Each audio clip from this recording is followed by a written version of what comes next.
Salut à toutes et à tous, aujourd'hui nous partons donc pour Tulum à la découverte des vestiges mayas. Préparez-vous à en prendre plein les yeux devant ces paysages de rêve.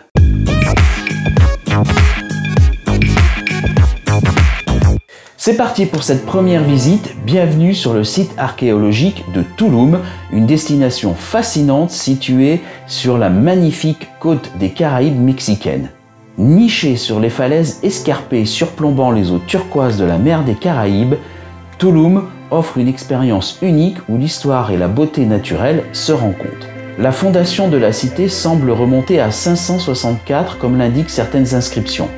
La majeure partie des vestiges datent de la période post-classique tardive, c'est-à-dire vers 1200. Tulum était alors une importante cité portuaire maya, prospérant entre le XIIIe et le XVIe siècle. Aujourd'hui, ces ruines majestueuses témoignent de son passé glorieux et de son importance stratégique dans le commerce régional. En vous promenant à travers les vestiges de temples, de palais et de murailles, vous serez transporté à une époque où cette civilisation florissante dominait la région.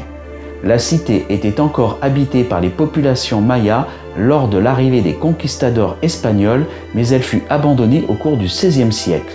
En explorant Tulum, vous découvrirez également sa fonction en tant que centre cérémonial et administratif. Le temple du dieu descendant.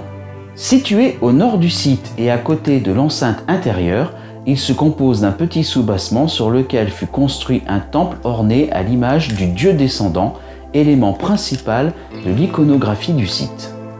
La plateforme qui sert de base possédait un toit plat. Sur son côté ouest, on trouve un petit escalier. Au fond du temple, il y a deux banquettes latérales et une fenêtre étroite.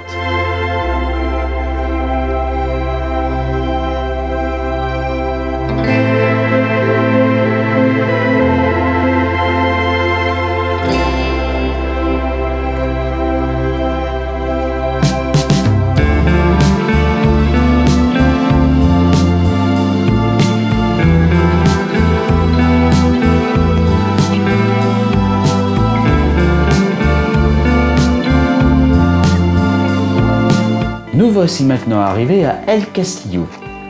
C'est le bâtiment le plus haut, le plus important et le plus impressionnant du site que le conquistador Bernard Diaz décrivit comme une tour. On le remarque aussi par sa situation et la façade singulière du temple supérieur. La façade principale surplombe la côte de l'enceinte interne, tandis que le mur postérieur s'élève majestueusement sur le bord de la falaise des Caraïbes. L'aspect actuel du monument est le résultat de plusieurs étapes distinctes de construction qui commencèrent avec un plus petit édifice. Plus tard, il fut comblé afin de pouvoir supporter le poids de celui qui allait être construit au-dessus. La frise de la façade est formée par deux franges simples et trois niches. Pendant la dernière étape, on construit deux autels de chaque côté de l'escalier principal. Devant, on remarque une plateforme peut-être destinée à certaines danses.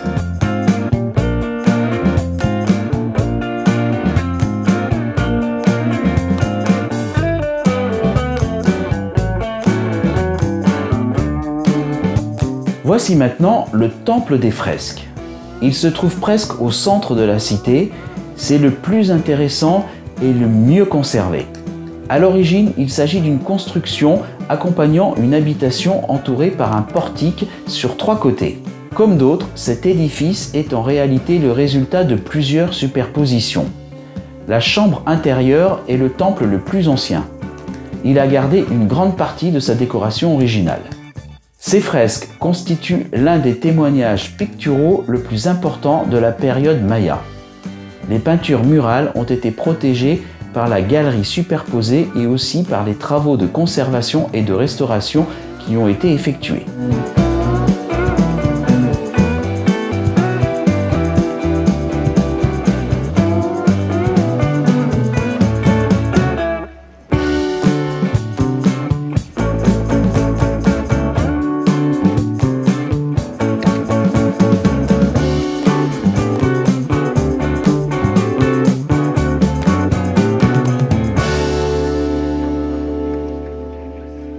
Voilà, je je vous avais prévenu, c'est vraiment très très beau.